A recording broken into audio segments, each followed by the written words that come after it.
ഇന്ന് ഒരു deep cleaning day ആണ്. കാര്യം ഓണമൊക്കെ വരാൻ പോകുന്നതുകൊണ്ട് സാധാരണ ക്ലീൻ ചെയ്യുന്നതിനേക്കാളും കുറച്ച് അധികം ഭയങ്കര കോൺഷ്യസ് ആയിട്ട് ക്ലീൻ ചെയ്യേണ്ട ഒരു സമയമാണിത്.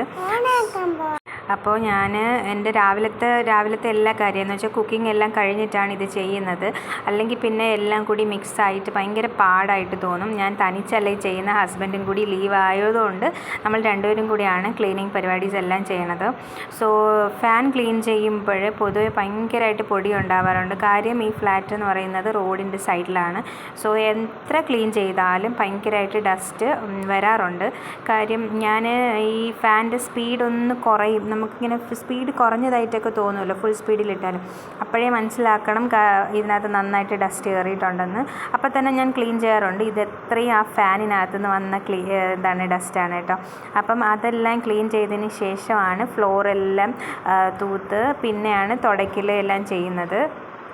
സാധാരണ നാട്ടിലൊക്കെ ഇങ്ങനെ ഓണം വരുമ്പോൾ ഒരു മേളമാണല്ലോ ക്ലീനിങ് എന്ന് പറഞ്ഞാൽ എനിക്കറിയത്തില്ല. കാര്യം ഞാൻ എപ്പോഴും ഇവിടെ അച്ഛൻ്റെ അടുത്ത് പറയാറുണ്ട്, ഓണം എന്ന് പറഞ്ഞാൽ പിന്നെ നമ്മൾ യൂസ് ചെയ്യാത്ത പാത്രങ്ങൾ ഉൾപ്പെടെ എല്ലാം വാരിയിട്ട് കഴുകുന്ന ഒരു സമയമാണ്. ഞാൻ അന്നൊക്കെ വിചാരിച്ചിട്ടുണ്ട്, ഈ അമ്മ എന്തിനാ ഇത്രയൊക്കെ കഴുകാൻ പറയുന്നത്, ഇതൊക്കെ നമ്മൾ യൂസ് ചെയ്യുന്നില്ലായിരുന്നു. പക്ഷേ ആ സമയമാണ് എല്ലാം ഇങ്ങനെ ചെയ്യാൻ പറ്റുന്നത്. അല്ലെങ്കിൽ ഡീപ്പ് ക്ലീനിങ് അപ്പോഴാണല്ലോ നടക്കുന്നത്. നമ്മൾ ഫുള്ള് വീട് തൂത്ത് തുടച്ച് അതൊക്കെ എപ്പോഴും ചെയ്യാറുണ്ട്. പക്ഷേ ഈ യൂസ് ചെയ്യാത്ത പാത്രങ്ങളെല്ലാം കഴുകുന്നത് ആ സമയത്താണല്ലോ. സോ ഭയങ്കര വെയിലായിരുന്നു കേട്ടോ. ഞാൻ മെഷീനിലിട്ട് തുണിയെല്ലാം കഴുകി അതിൻ്റെ ഇടയ്ക്ക് തന്നെ വിരിക്കുന്നുണ്ട്. ഓണം തുടങ്ങി ആ ചിങ്ങമാസം അങ്ങോട്ട് തുടങ്ങുമ്പോൾ നാട്ടിലൊക്കെ ഭയങ്കര ആ ഒരു ഫീൽ, ആ ഒരു ക്ലൈമറ്റിൽ പോലും നമുക്ക് ആ ഒരു ഫീല് മനസ്സിലാക്കാൻ പറ്റും. പക്ഷേ ഇവിടെ അങ്ങനെയല്ല.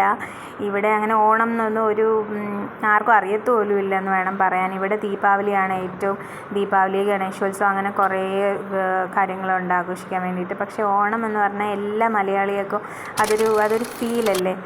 ഓണത്തോടടുക്കുമ്പോഴത്തേന് നാട്ടിൽ ഇപ്രാവശ്യം ഇപ്പോൾ പോകണ്ടെന്ന് വിചാരിച്ചാലും ഓണത്തിൻ്റെ ആ ഡേറ്റ് അടുക്കും തോറും ഇങ്ങനെ വല്ലാത്തൊരു മിസ്സിങ്ങും, അയ്യോ പോണം അടുക്കും തോറുമാണ് നമുക്ക് പിന്നെ പോണം എന്നുള്ളൊരു ഫീല് തോന്നണത്.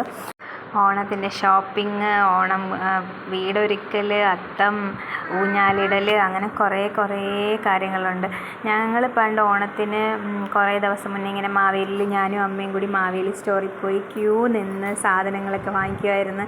അതൊക്കെ ഇപ്പോൾ ആലോചിക്കുമ്പോൾ അയ്യോ വല്ലാത്തൊരു ഫീലാണ് കേട്ടോ.